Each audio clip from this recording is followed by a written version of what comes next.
Why are you a Christian? I presume the answer is that you, like John the Baptist, have seen and have testified that this is the Son of God. This is our key belief as Christians. We all know many good people who don't hold this belief. We even know many religious people who don't hold this belief. In fact, Jews do not attest this belief, but rather they point to the first reading we heard this evening from the prophet Isaiah. I will give you as a light to the nations, that my salvation may reach to the end of the earth. So there we are, each of us, Christians and Jews, we profess a universal message, a universal belief. And I suppose at the end of the day, both can't be right. And this is part the controversy in which we find ourselves in contemporary Australia.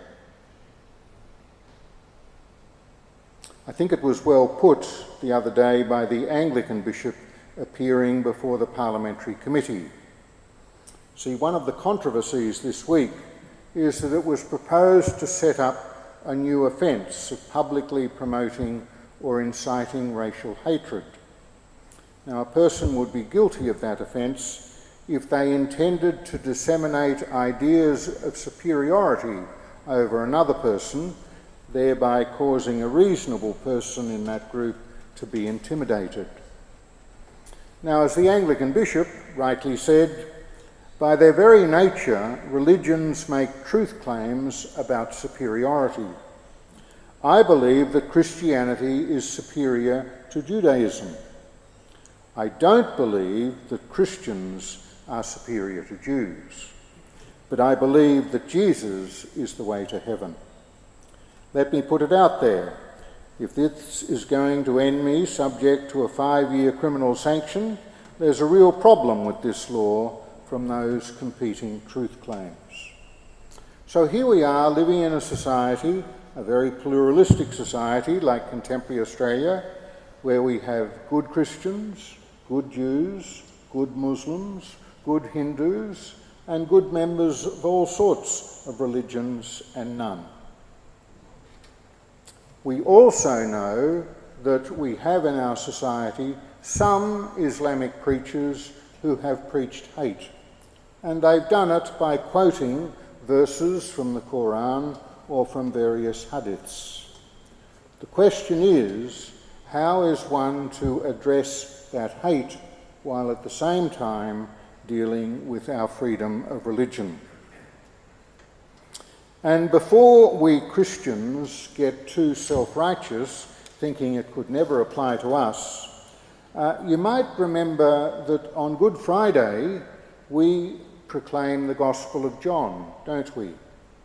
And in that key part of the Gospel of John, from that moment Pilate was anxious to set him free, but the Jews shouted, "If you set him free, you are no friend of Caesar's."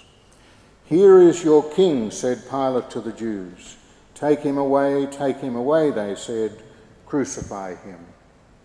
Now, those words for centuries have caused much anti-Semitism. And if you want to think that it's restricted just to a few verses in John's Gospel, one of the things about our lectionary is that we don't use every verse of every Gospel. And when you go home this evening, you might like to just read John 8:33 to 44. I won't read it all out to you now, but ask yourself how you'd feel if you were a Jew hearing this message proclaimed. The Jews said to Jesus, "Abraham is our father." Jesus said, "If you were Abraham's children, then you would do what Abraham did. As it is, you're looking for a way to kill me." They protested, "We're not illegitimate children. The only father we have is God himself." Jesus said, "If God were your father, you would love me. You belong to your father, the devil, and you want to carry out your father's desires. He was a murderer from the beginning, not holding to the truth, for there is no truth in him.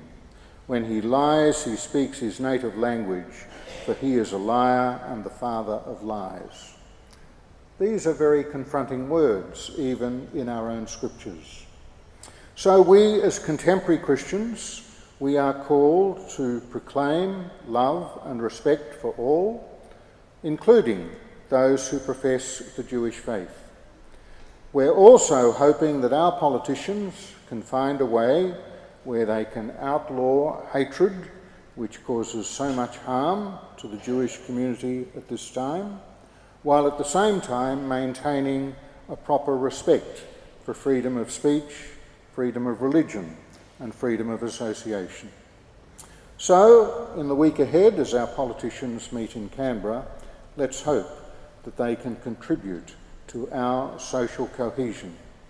And let's hope and pray we can continue to live in a society where, as Christians, we profess that indeed this is the Son of God, and that the Jews profess that they are a light to the nations, and that salvation from them can reach the end of the earth.